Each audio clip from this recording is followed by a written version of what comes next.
Olá, pessoal! Nós vamos iniciar então esse módulo de dinâmica e controle de processos, tratando um pouco sobre sistemas de primeira e segunda ordem e conhecendo um pouco o que são os processos dinâmicos. Nessa aula, nós vamos fazer um pouco da introdução sobre controle de processos, a representação e a resposta de primeira e segunda ordem frente a perturbações. Então, começando pela definição, a dinâmica de processos ela vai ser o estudo dos estados transientes ou do comportamento das minhas variáveis de processo com o tempo em relação às perturbações ou as condições de operação que eu colocar no meu processo. E o controle, ele justamente vai atuar no meu processo, permitindo que eu consiga estabelecer as condições ótimas de operação. Uma das principais ferramentas que eu vou utilizar para poder fazer esse estudo dinâmico é a utilização da modelagem matemática para representar esse meu sistema, porque a natureza dos processos industriais é dinâmica, ela vai variar com o tempo. Então, uma das formas que vem sendo utilizada é o uso de modelos, justamente para poder prever o comportamento do meu sistema. Aqui eu coloquei a lógica da modelagem utilizada por Russell e Dan, em que eu vou ter o meu problema físico, eu vou fazer o levantamento de quais são as variáveis do meu sistema, qual que é o meu volume de controle, qual vai ser a abordagem que eu vou estar utilizando, se ela vai ser fenomenológica, empírica, se eu tenho equações suficientes para descrever esse meu sistema, e aí sim eu vou gerar o meu modelo matemático que vai estar representando o fenômeno que eu quero estudar. Outro ponto na resposta transiente, principalmente no controle de processos, é ter bem definido quais são as minhas variáveis de estado, que são as que definem o meu fenômeno, as variáveis de entrada, que vão ser as minhas perturbações, as variáveis de saída, que vão ser as variáveis que eu vou estar estudando justamente para analisar o meu processo, ou que também vão acabar sendo as minhas variáveis de processo, que são aquelas variáveis que eu quero estar mantendo no meu set point, que é o valor desejado. Os parâmetros, que são grandezas que eu vou manter constante durante a minha operação. A minha variável controlada, que são aquelas que eu vou estar medindo, vou estar colocando equipamentos e dispositivos para estar mensurando o comportamento dessas variáveis, e aquelas que eu vou manipular justamente para estar aplicando as correções no meu sistema e manter ele na minha condição ótima. Aqui eu tenho a representação comum, que é feita no domínio transformado de Laplace, porque ele é muito mais simples de se trabalhar. Então, o S está indicando que eu estou no domínio de Laplace, que é o domínio complexo. O U vai estar representando as minhas entradas ou as minhas perturbações.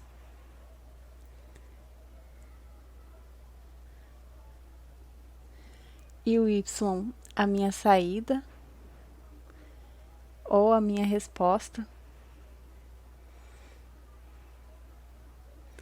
ou até mesmo a variável de processo que eu estou observando. E esse processo aqui, que está indicado no domínio transformado, geralmente é a minha função de transferência G, que ela pode ser relacionada da seguinte forma, que a minha saída Y vai ser a combinação, né, da função de transferência do meu sistema com a entrada. E geralmente eu vou estar estudando, aqui está em malha aberta, mas pode ser também fechada, a função de transferência que descreve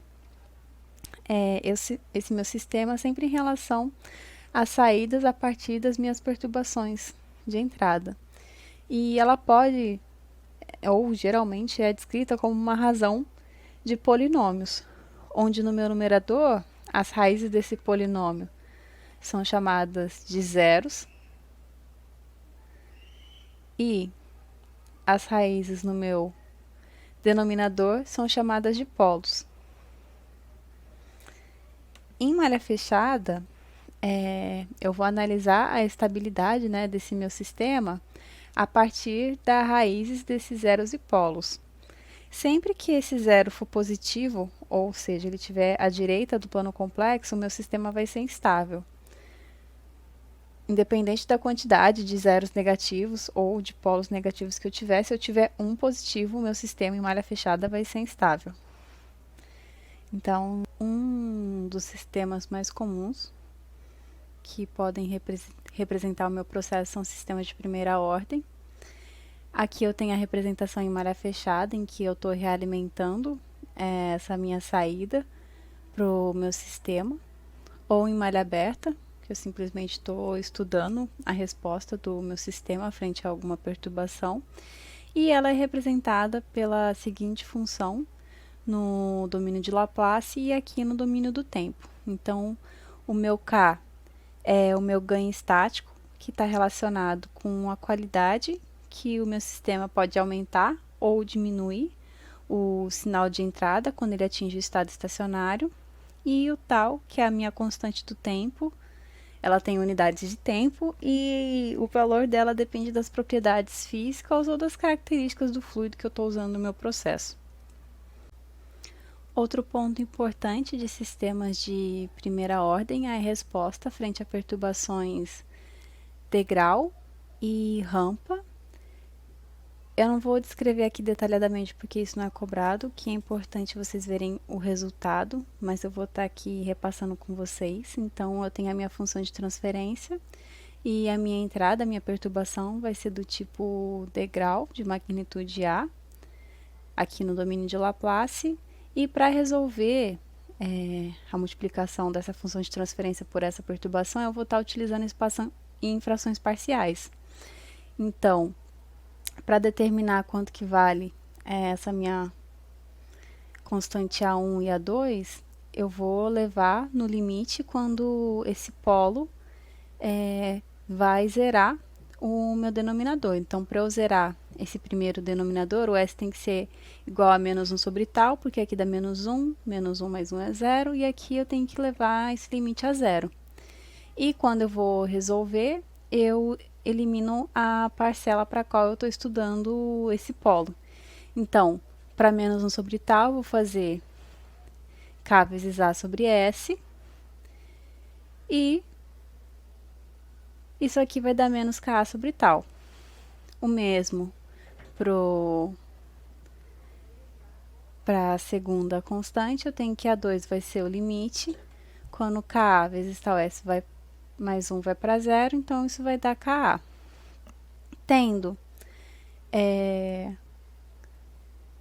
separado em frações parciais, eu consigo usar a transformada inversa e ter essa resposta aqui no domínio do tempo. O que isso vai me dar de interessante?